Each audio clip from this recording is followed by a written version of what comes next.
Ibrahim Zanna Sunoma is my name. I am the Right Honorable Speaker of the Borno State Children's Parliament and a member at the Borno State Tax Team. I advocate for the rights of children at national and international level. I'm 13 years old. I was born in Bama, raised in Bama, and started schooling in Maiduguri. It was a very traumatic experience, seeing how your mates are exposed to all those risks of the insurgency. At that time, Bama was like the worst hit of the insurgency in the whole of Nigeria. The Boko Haram insurgency has really stopped a lot of children from going to school. Many children are abducted, killed. Their parents are killed before their eyes. Some even got recruited into the perpetrators' false cause, and thus have their dreams shattered and are left with the traumas that will haunt them for their entire lives. Many people ran away, scared of the insurgency. Many children are now psychologically and mentally not ill, but rather they have seen their parents being killed in front of their eyes. It's a very serious matter, and these children, if action is not taken, believe me, they'll end up being the Frankenstein monsters that will consume all of us. I can say that government have tried, but for me, the action I think that should be taken is these children should have rehabilitation centers whereby they would teach them how to overcome these traumas and then enroll them into schools, because this will divert their attention to education.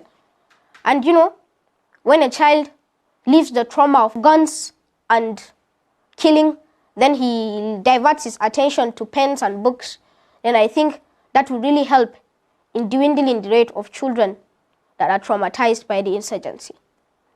The news we kept hearing was there's an attack in this local government area, there's an attack in this school. For example, the 2014 Chibok girls abduction. It was a very serious threat to other schools. And we used to just hear news about insurgency, Boko Haram killing 5,300 and these people, and 42 have been injured. This is the news that kept occurring.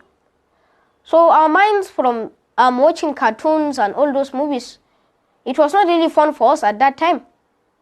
Because some children that are traumatized by the insurgency, you will see that they like watching, people being killed because they have been abducted.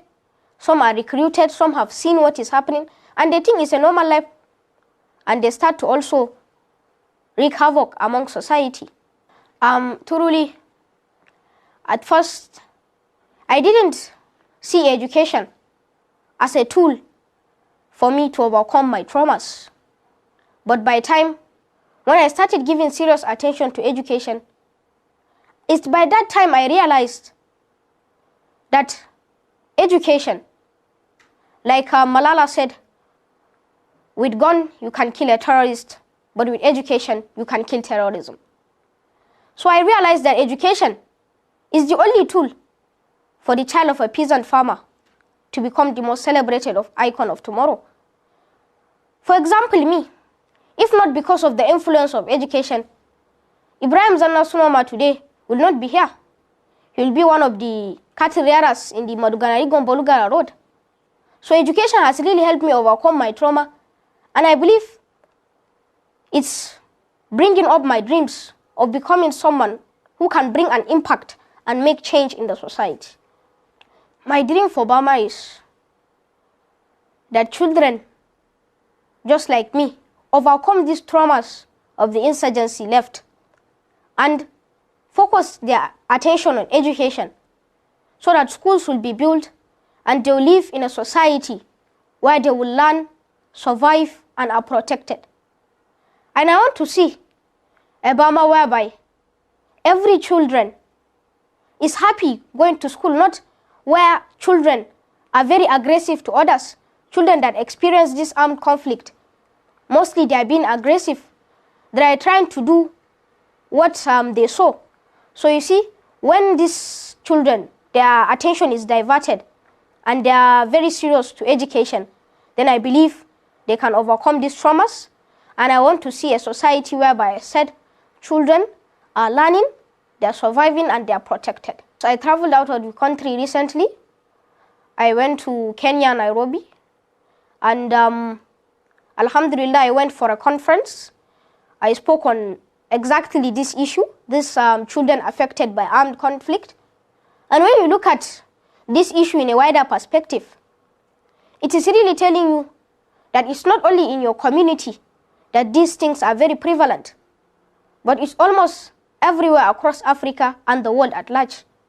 So exposing yourself to other people's problems and views will make you understand a collective action, a collective call to action that you will use to end this war on children.